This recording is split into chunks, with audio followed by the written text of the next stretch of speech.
My name is Jessie Kratz, and I am the historian at the National Archives in Washington, D.C. Well, I've been working for the National Archives since 1999, but I started in College Park as a student employee, and then I became a full-time employee in 2000, and then this position opened in 2013. So I've been in the current position for 2 years, but I've been at the archives for 16.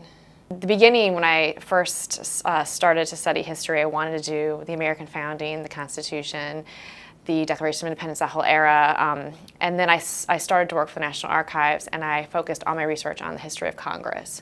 So I still got to do a lot of research with the American founding, the first Congress, but I had to focus my efforts on almost every other aspect of history, beginning in 1789 up until the present day.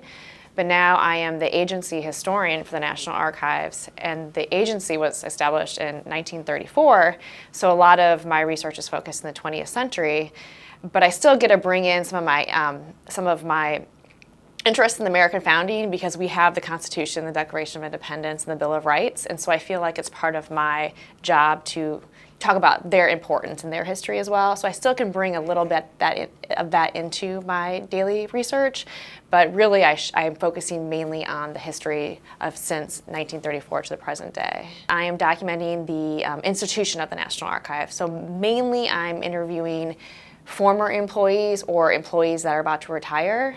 And there's various efforts in the 70s and the 80s to do oral histories, and they're not very informative of the National Archives. They talk a lot about the person, but they don't talk about the institution. So I'm trying to figure out how to not just do one-off interviews with all these people before they retire and come up with themes. So if I look at somebody's career, ask them similar questions as somebody else who also happens to be retiring, it's very new for me still, so it's very difficult to be able to, I haven't seen the fruits of my labor yet. I worked for 13 years for Legislative Archives, and I did mainly exhibit scripts, and I did an exhibit in the Capitol Visitor Center, and I had to research various topics, so I was able to use my graduate training to be able to, use a wide variety of sources, archival sources and online sources and library sources, and research various topics and kind of boil them down into really small labels.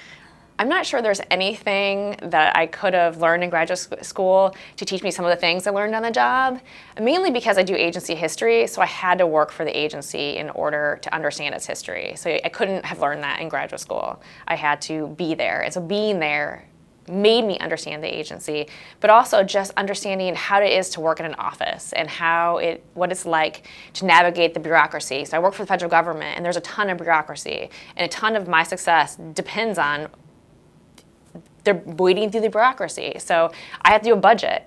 If I can't argue for what I want to spend my money on, then I'm not going to get the money. I can't do the programs. I can't get those oral histories transcribed. I can't get my website put up. So I've never heard of a class in graduate school about how to ask for a budget. I know maybe there is now, but when I was in graduate school there wasn't. So it's just practical, on the job. You're not going to learn it anywhere else. You got to be there. When I first moved to Washington, I worked on the Hill for a member of Congress, and just seeing Congress in action, just learning of how government worked was invaluable. And I didn't enjoy working on the Hill, but I enjoyed the experience, and I really value the experience. So when I started working in College Park in customer service, I was able to sort of build the background for what eventually became my position at Legislative Archives. I had the knowledge of Congress, current Congress, and so I was able to take my research skills and go back and learn the history of Congress. And the history of Congress is really the history of America. In undergrad, I did a lot of internships, and I did an internship at the Hoover Library in West Branch, Iowa, and the Hoover Library and the Presidential Library System is part of the National Archives, and it was the weirdest internship I've ever done, and I came out of it thinking I will never work for the National Archives. That is just the weirdest place, because it's a very strange place to work, but I ended up moving to Washington, D.C., and I had contacts from when I worked for the Hoover Library, and they said, oh, why don't you come, you're a student, you're in graduate school, you can come get a student position here, we're always looking for people, and I still never thought I'd ever work in archives. Like, I'm not an archivist, I don't know about archival principles, and I just started working there, and I just started loving the National Archives, and when this legislative position came open, I ended up taking that, and I never really thought of myself as working in an archive, even though I have access to the original material.